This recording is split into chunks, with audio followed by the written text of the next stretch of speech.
Morning, everybody. The Sea of Galilee is really stirred up today again by an easterly wind. It was having a concert of water waves crashing through the night.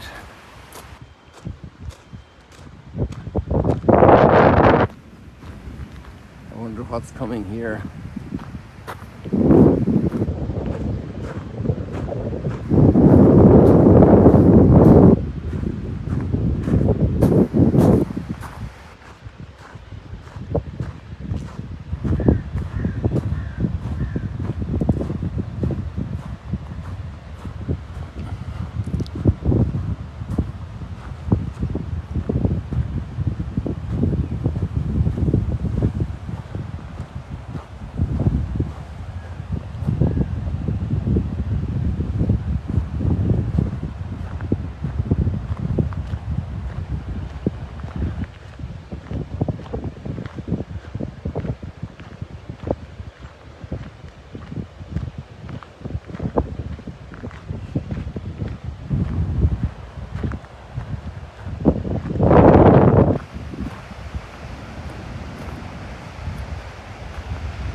I like this wind.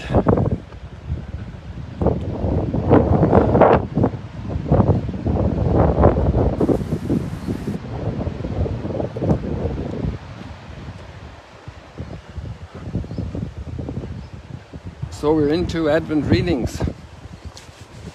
The great prophet of Advent is Isaiah. And Isaiah is a book that apparently has a long history of composition.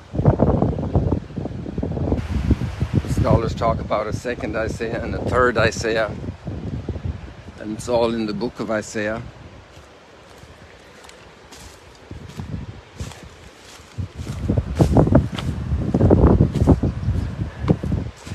And it's a disastrous time for Jerusalem, for God's people. Primarily, the disaster obviously is expressed physically in all the destruction of Jerusalem, but it's primarily the first real big evil is the sin and the turning from God. And if you just read the first chapter of Isaiah, you get a very good contextualization of the spiritual bankruptcy of the people. And this chapter is then a chapter of, or a part of the chapter is consolation in chapter 2, where a new future is being presented for Jerusalem, where it's God's city and it's God's work. Deeply about a city of adoration, not a city of politics, of politicians and leaders and worldly spiritual leaders that have gone astray. We see this theme very often, like for example when God will shepherd his flock.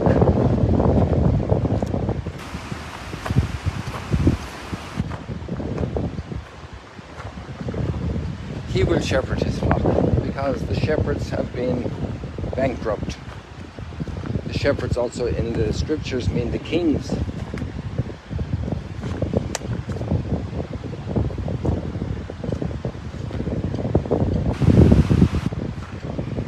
It's amazing all the little flowers at my feet here.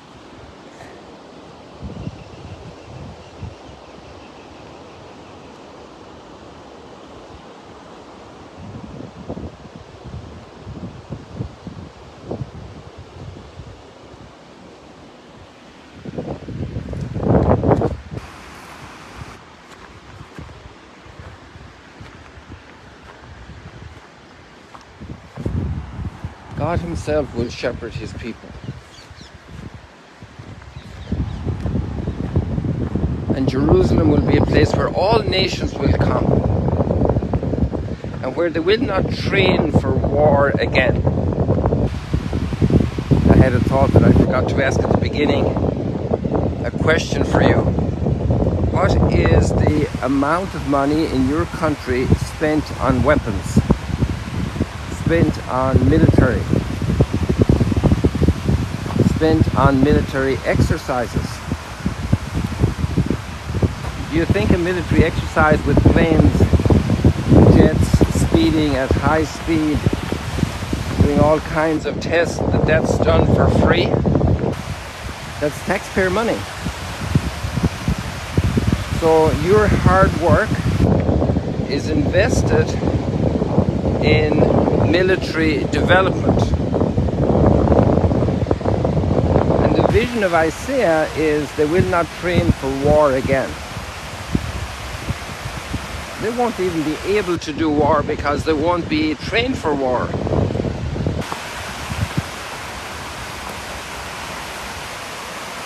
Nation will not raise sword against nation again.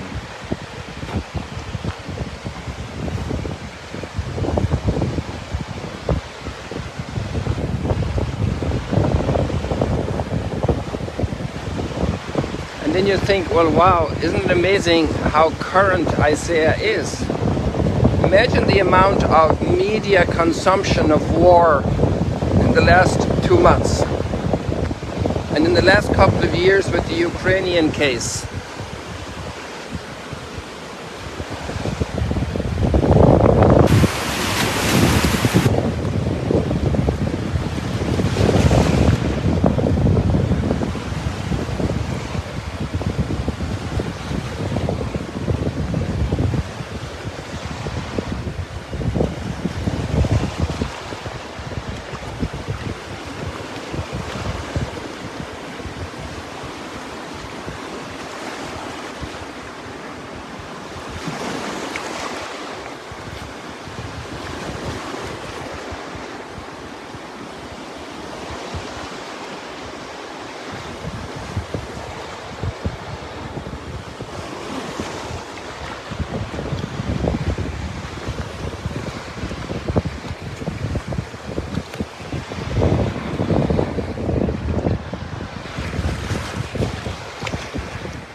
I couldn't see what you saw there because I had the phone down too low at the water edge.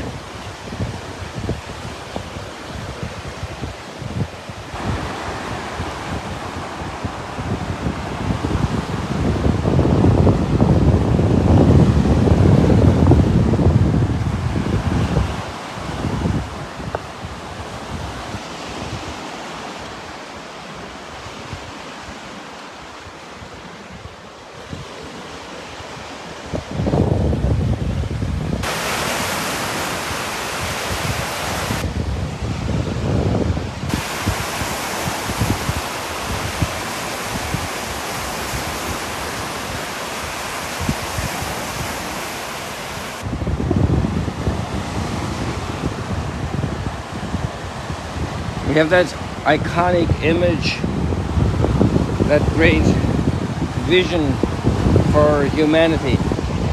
They shall beat their swords into plowshares. So there's a time coming in God's plan for humanity to reach peace. And this is the consolation the prophet Isaiah is giving.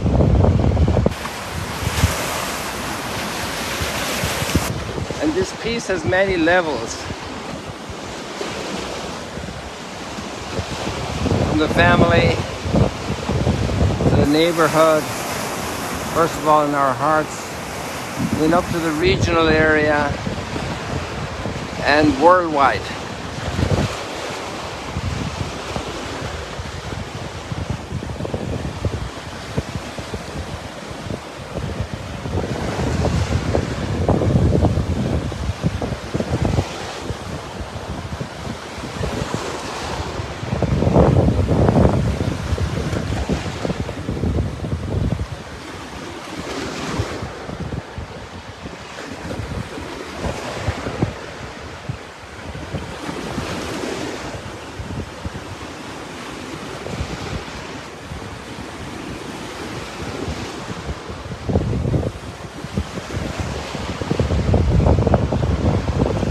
Let us go rejoicing to the house of the Lord.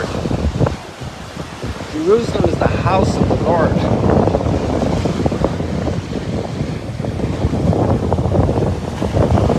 And then as we go forward to the book of Revelation, the heavenly Jerusalem comes down from heaven.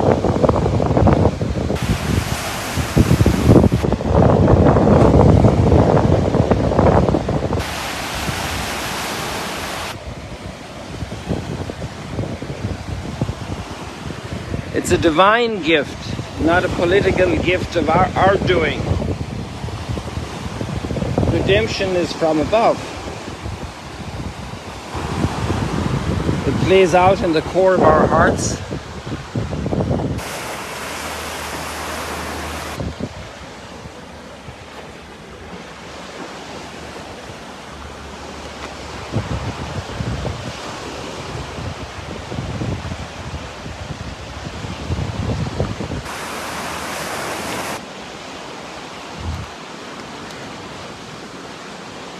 And then that expresses itself in the relationships in the family, when the hearts are at peace.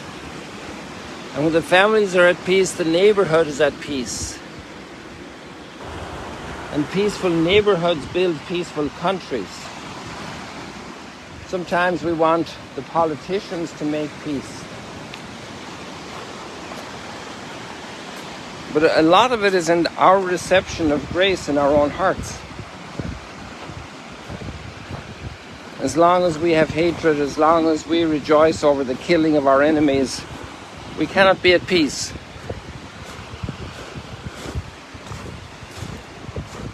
This is not the messianic peace. It's not the peace by détente, that famous word of the Cold War period, and probably all military times. Have an army big enough that the other will respect you. Wield military muscle.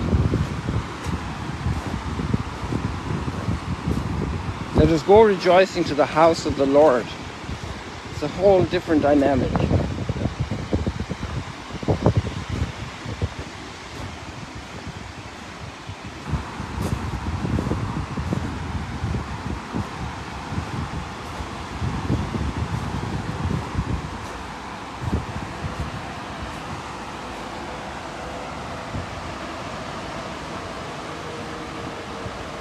A tree cut off.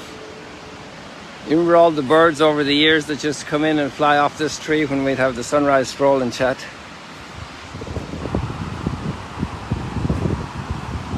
And then we were over in Capernaum with the gospel, and I'll show you exactly where Capernaum is.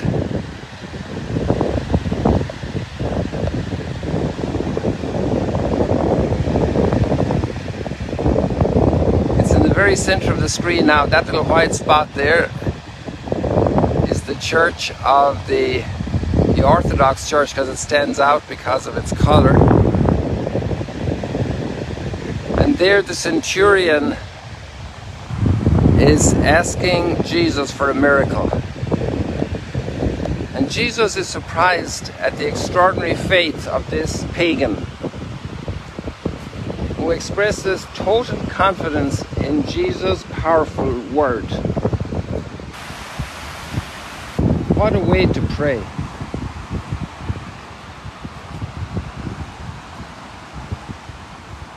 Just say a word and my servant, my boy, will be healed.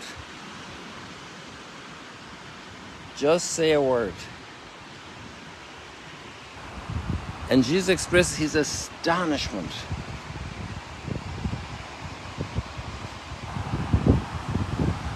And he's a military guy. He actually uses that as the logic of his faith in Jesus. His authority to give commands.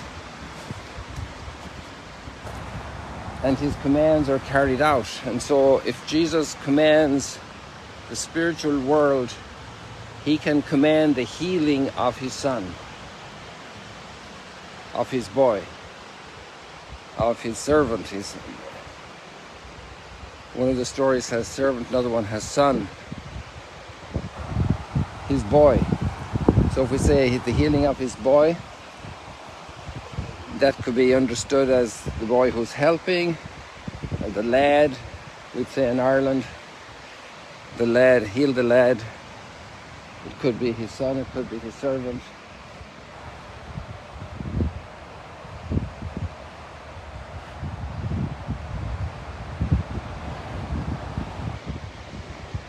And at the end of the day, everyone that's younger than us should be treated like a child, a generation younger. That relationship of affection and warmth and responsibility.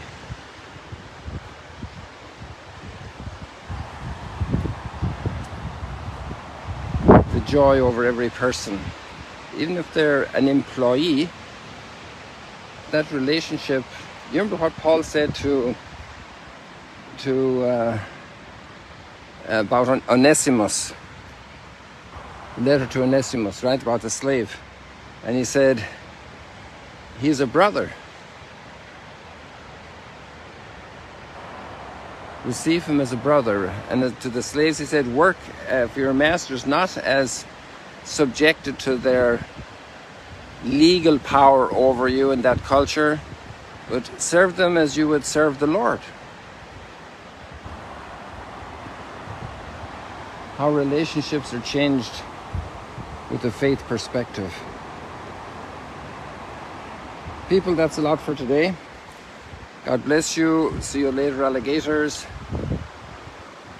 And let's pray for our world that more and more swords can be turned into plowshares and pruning hooks and instruments of human collaboration and blessing.